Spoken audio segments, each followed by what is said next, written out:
So I've been here for a little over an hour and a half now, and this is all they got loaded. I gotta wait for this trailer to get unloaded, or to get loaded, guys, before they even touch me, and I'm here getting unloaded. I'm unloading my first load here since I got off of home time. So I picked this load up in St. Augustine, Florida, and I brought it up. We're right now in Indianapolis, Indiana. It's been a heck of a morning so far. I had to drive through some storms to get here, and the load that I picked up, it was a preloaded trailer, guys, and sometimes that's the issue with these preloads. I guess the driver before me didn't care to report that the brake pads on 3 out of the 4 tires were completely shot. I mean, I had like 1/8 of an inch of brake pads on my trailer there.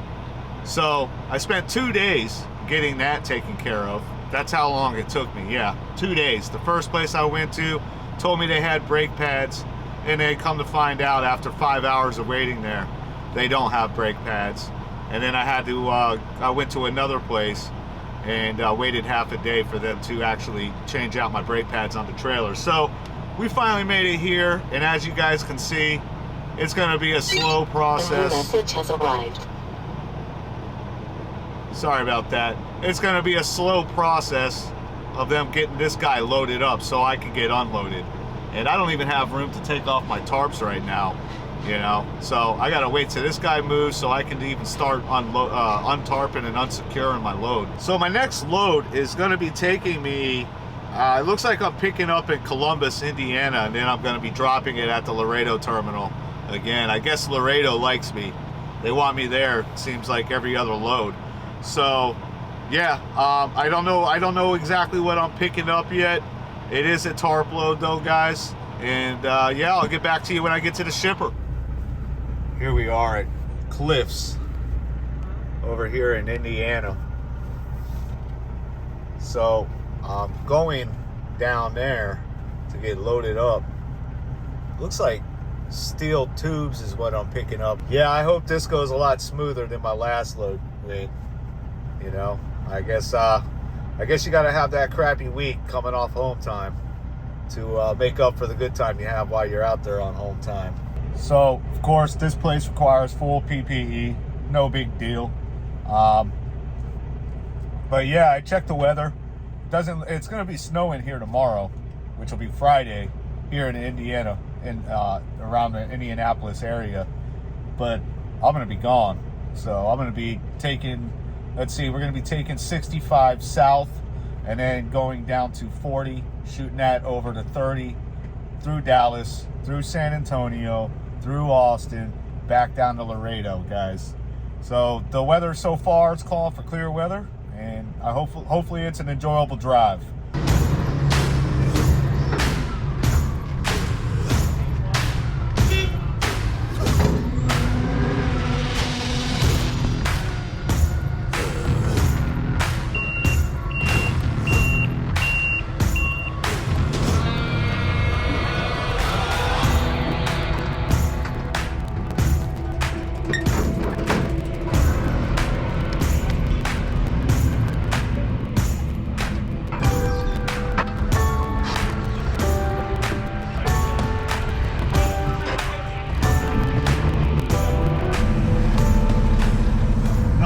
Where the system's kind of jacked up there, guys.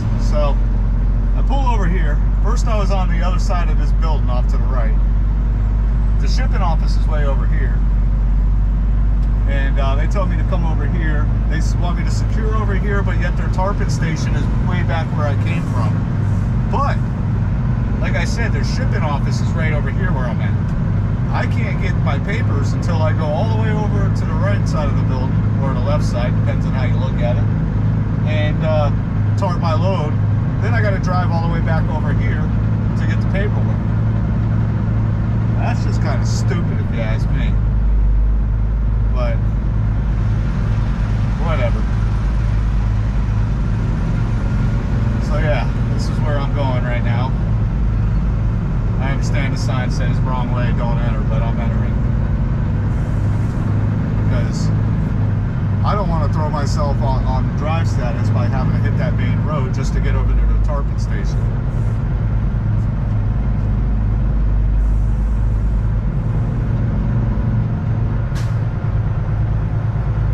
And of course there's a car coming. It's quiet the whole time I'm here, but there's a car coming the time I go through the wrong way.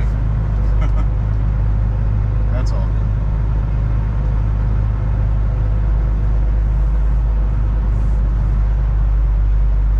So here's this Conestoga. I don't know what he's doing over here. He don't need the tarp.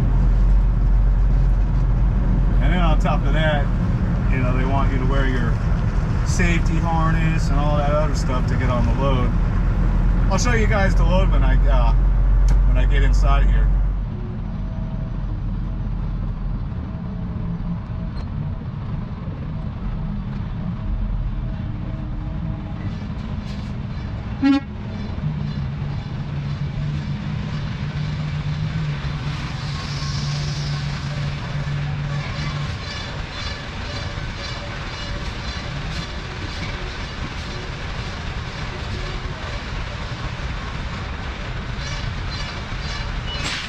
Alright guys, so you see how up top there is, they don't have a full set, of course. So I can't just throw my strap over the top like I did these over here. I have to, what I did is I put some straps, I layered it right through here, and now up top here, what I'm going to do is belly wrap it. I'm going to put two right in the middle with alternating pull coming both ways. So I'm going to go ahead and do that real quick before I secure this up, or before I go ahead and drop my tarps along the sides. So now if you look, I got both ends belly wrapped, which is also going to be pulling downwards. So down here, I got this end cranked on the right side, and then on the opposite side, I got it. So I got it pulling that way, and then I got it pulling back towards us here. So now that that's out, it's time to start unrolling my tarps and getting this securement done. All right guys, so I wanted to, hopefully you can hear me okay, but I wanted to take the time to show you, by the way, that was a pain in the ass. You see I got the gaps right up there and there. What they did, if you guys were paying attention to the honeycombs they put up there, some of them are just in the middle, but leaving my sides empty. Like right here, you can definitely tell it's like completely empty here. And yeah, it's a real problem with your tarps, because all I'm going to do is get some air up in there. But you know, I was sitting here securing this, and if you look, I kind of webbed each one of them. So I put two per each one. That's kind of how they teach you while you're in orientation, is to do it like that. I typically don't. I usually I find that I'm fine with just putting one, and then I usually pull straight down on each D-ring there. The reason why I did two on this one is because, like I said, I know I'm going to be getting a lot of air down in the sides here. And yeah, so I wanted to kind of web it so it keeps it from popping out so much. Also, you know, I've always, one of the confusing things when you're using these bungees like this is, where do you put it, you know? That's like what I was battling myself with for a while, and it really doesn't matter where you put it. I try to start up high and pull down, and then you'll figure out a kind of like tightness that you want your bungees. They don't have to be super tight, but you know, it needs to be tight enough to hold the tarps in place, obviously, right? So yeah, if you see here, also like with these X's, not every X is perfect, because if you make it perfect, you get into conflicts like this where you got two bungees here, and it ain't gonna take much for that to pop off. What was nice about down here is I was able to actually run the bungee, come back up and into these bottom D-rings here. You see that? So if you can get it like that, I would advise going that route.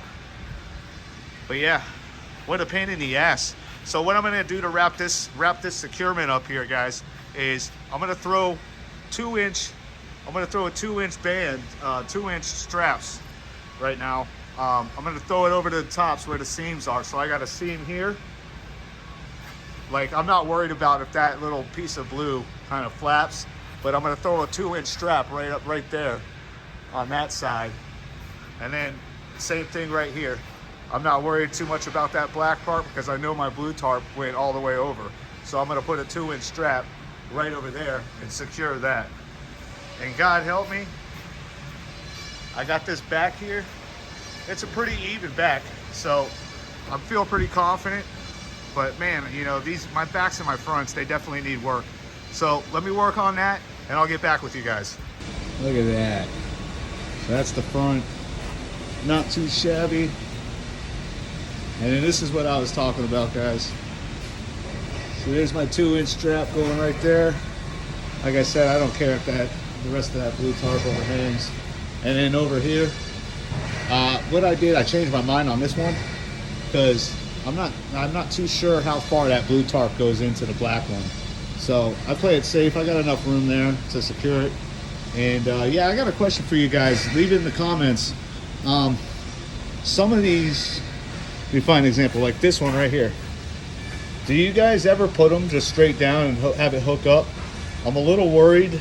Usually I come through the rub rail and then back over the top like these. That way if it bounces from the shaking, it's not gonna pop up. But I mean, there's a lot of tension on that. So yeah, leave a comment down. Let me know from one of you experienced guys if you recommend doing that. Something tells me I shouldn't. Anyways, guys, I'm whooped. I'm gonna go ahead and get the paperwork and we're gonna hit the road, see how many miles we can get down tonight. I ran up a check, I might do it again.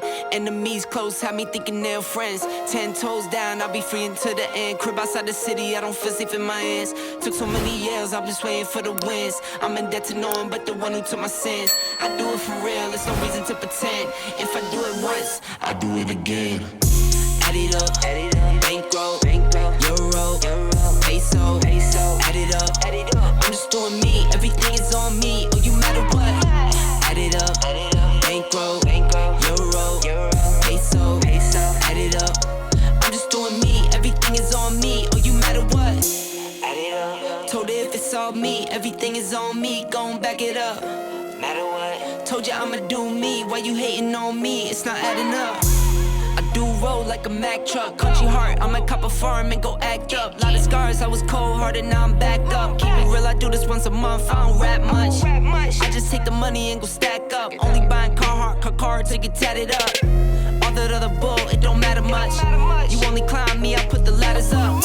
No fault, I done doubled up on the workload. I think I fell in love with the bankroll. Pray up, get money, let me lay low. I've been driving for like 5 miles already, and it's still backed up, y'all. I don't know what the hell happened. Some of the guys on the CB were saying the driver was running hard in the left lane and ended up doing something. But we're in a construction zone, and these guys backed up for miles and miles and miles. I mean, it's worse than Chicago traffic. They might as well throw it in the sleeper berth. Camp out in the middle of the interstate, do your 10-hour reset. They ain't moving. That is packed up.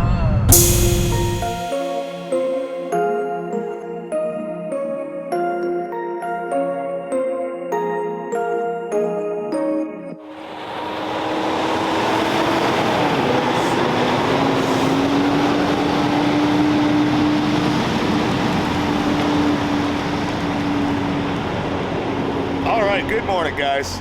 Look at this pilot here. Now, if you guys are familiar with my videos, you know I don't really care for the pilots and flying J's, but this place is beautiful.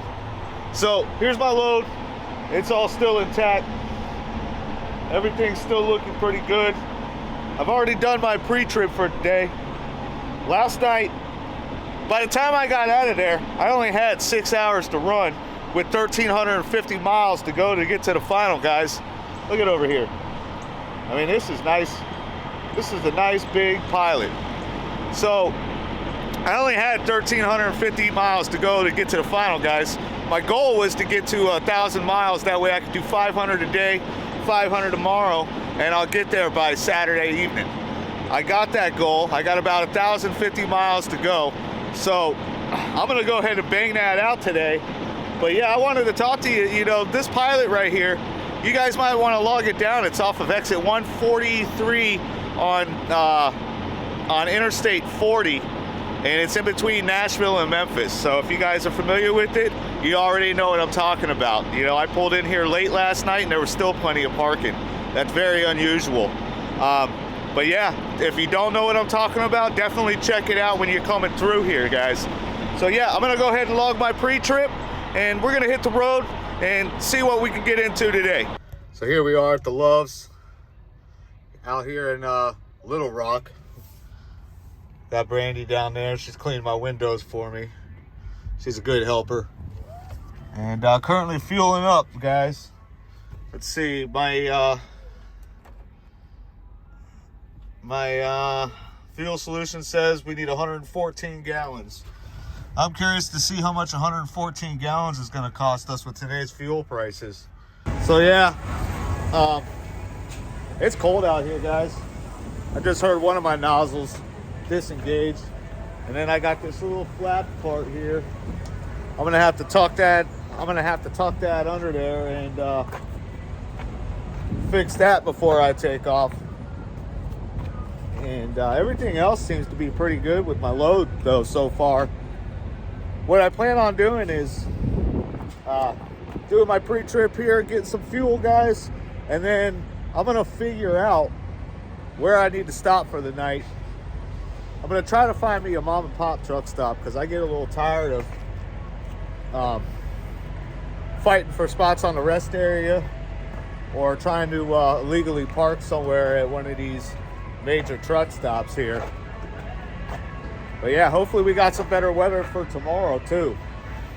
So let me finish this fuel and I'll get back with you guys. So it's only been literally like 5 minutes since I was just talking to you guys about the fuel stop here. I'm still at the Loves, and I run inside to grab a coffee, and this is how quickly the weather changed outside. So out of nowhere, I come outside and it's snowing. That's unbelievable. Like, I mean, it's been overcast all day and a little chilly, but I didn't think it was gonna snow. Also, not to start like the old Apple PC kind of debate for truckers, but you see this right here? This is my Garmin. I get so sick and tired of listening to her. I mean, I don't know if you guys seen that video. Mr. Nasbitt is a trucker. He was throwing his all of his stuff out his window though. That's what she makes me want to do. So while I was in there, let me get it out of the package real quick.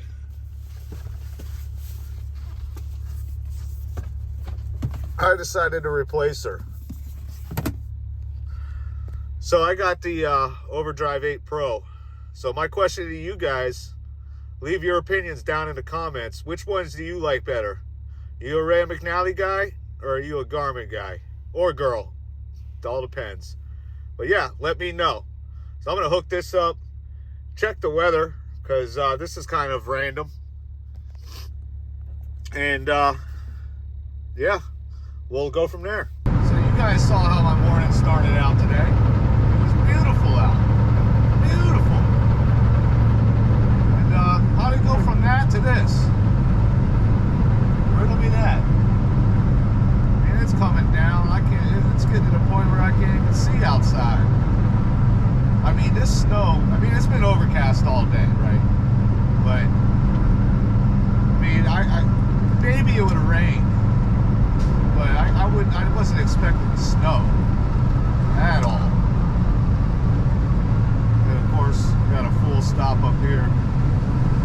You know, when it rains, snows, or there's ice on the road, you can definitely expect some accidents going on. All of a sudden, no one can drive. So, see how this goes. Yeah. So this is Little Rock, just outside of Little Rock. That, what is it, Forest Hills or something like that, Forest something. That's the little city we're in now, off of I-30 going west. I got 735 miles to go today.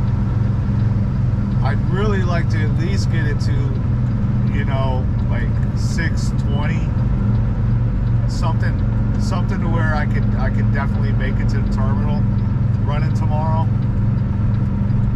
You know, I mean, I've done 700-mile days before, but you can't count on that. You know,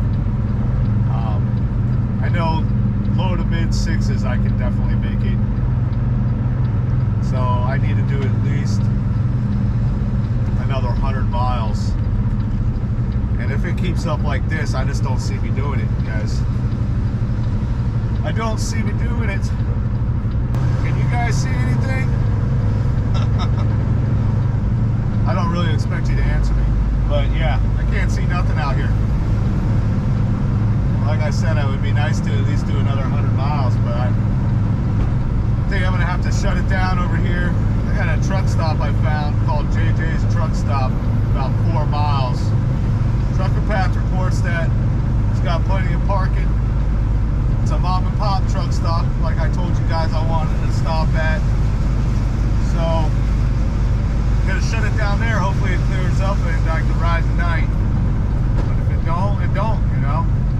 You gotta be safe out here. And this right here, it ain't safe. Welcome to Laredo. I'm about 22 miles away from the terminal, guys. I didn't record anything yesterday. Yesterday was a beautiful day though. It went from snow to a nice sunny day real fast. I ended up falling short of the terminal about 60 miles yesterday, so I shut it down. And yeah, we're right around the corner from the Laredo terminal.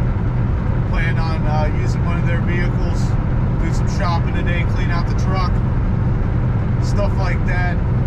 The shop is closed on Sundays at the terminal, so even though I'll be able to drop my load today, I probably won't be able to leave with a new load until